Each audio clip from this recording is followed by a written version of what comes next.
Tony Blair didn't really enjoy the House of Commons. No. I think he obviously enjoyed most other things about being Prime Minister for 10 years. But, as we all recall, the second he stood down as Prime Minister, he resigned his seat. He was straight out. Some of Alistair Campbell's prepared put-downs to use on you, William Hague.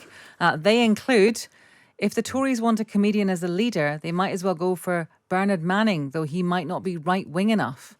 How would you have dealt with that? I can't remember whether he used some of these. I didn't have that much difficulty dealing with Tony Blair's put downs at Prime Minister's question. It's good to know from it that he was seriously rattled at PMQs. Unfortunately for me, though, there was nothing else I was doing at all that was seriously rattling him in any way. It was just at Prime Minister's questions.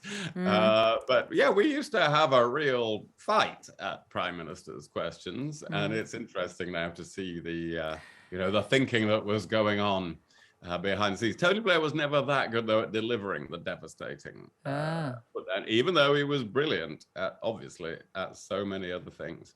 So his timing was off, was it? Yeah, he wasn't a natural comedian. Tony Blair didn't really enjoy the House of Commons. No. I think he obviously enjoyed most other things about being Prime Minister for 10 years. But, as we all recall, the second he stood down as Prime Minister, he resigned his seat. He was straight out. He bolted out of the door of the House of Commons while we were still trying to applaud him and recognise his service. He'd gone.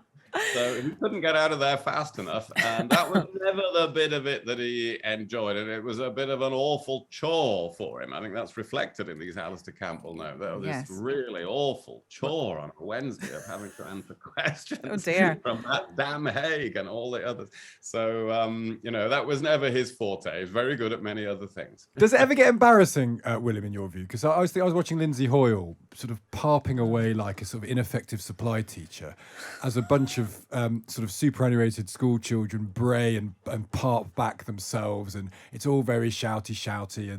And is there moments where when you were doing it where you think this doesn't necessarily present us to the nation or the world in a particularly good light?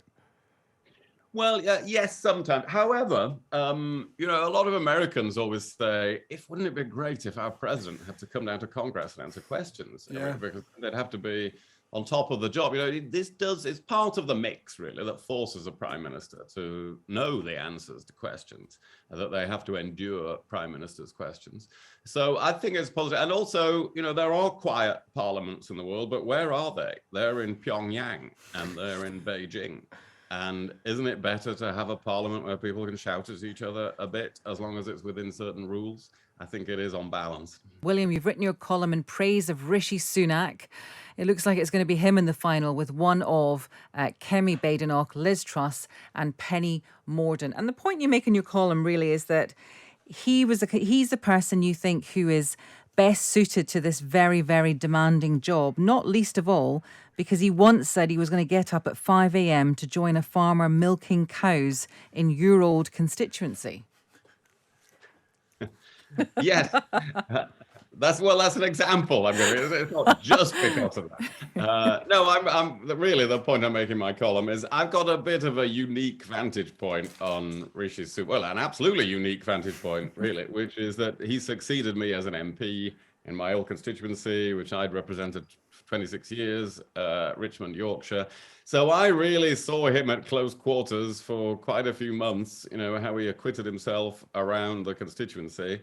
And I thought then that he was a totally exceptional person. That of all the thousands of election candidates I've met in my life, this one was the top. He really stood out. And they're getting up to go milk. This is just an example of how he had to go and understand everything. Even when I said, you don't really have to do that. You could just nod and say, yeah, I'm sympathetic with that. But no, he wanted to go. He had to be around the factory production lines, and he had to go and visit the small business and help them out for a day and see how they worked. And and I do think we're going to need as prime minister in this very, very difficult couple of years to come, somebody who really likes to get to the root of the problem, has an intellectual grasp of it all, as well as high standards, And we've got somebody like that. So what's the problem? This is Okay. the man. The debates themselves, do you think, were you cringing during the debates when Rishi Sunak and Liz Truss were having, slightly difficult exchanges, or are you disappointed that we're not going to see more of that? Well, I was enjoying it a bit like everybody else. There were some good zingers in there. I was admiring that as a debater. But I think they were right to pull out of the rest because really, the broadcasters have an incentive to get them to fight with each other. And it becomes like Love Island, a more important version of Love Island, where if you start getting on together, we're going to change the rules and make sure you attack each other. And that was really what was happening. Oh, all ask each other a question. Well, once you're into that, you have to ask a devastating question, don't you? So I think they were right, actually, to pull out of the other debate, provided there is plenty of scrutiny and debate in the rest of the process, which I think there will be once they're down tomorrow to two candidates who then go out, as everybody knows, for a vote for the party members. There will be lots of campaigning around the country and hustings and probably debates, and that will be a healthy thing. But they were being set up to fight with each other, actually. Were you troubled by Kemi Badenoch in that context, saying, I think net zero is a red herring. What would happen if we moved it to 2060 or 2070? We're not going to be here. Yes, I am troubled by that. That is that's no longer a defensible position, and I completely agree with what Sonia just said. And although I think Kemi Badenoch has said quite a variety of things about this. Apparently yesterday she did tell the Conservative Environment Network, a group that I'm very supportive of, that she was signed up to net zero in 2050, and then she gave other different answers. So if she was going to be a serious candidate in this process, she'd really have to sort that out, because really everybody can see, well, hopefully everybody can see that in the country that this is the main thing happening in the world, and it is going to dominate everything else unless we take the necessary action in this decade to avert a temperature rise of more than 1.5 degrees. We're way off track at the moment as a world on that. So it's going to become a bigger and bigger issue, I think, in the months and years ahead. And leading politicians have to absolutely get onto that, as the Prince of Wales has been for a long time. And that might mean doing painful things. I remember you saying before on this program, or ages ago, that if you think the poll tax was unpopular, they're going to have to do some things that impact human behaviour, aren't they, at some point down the line?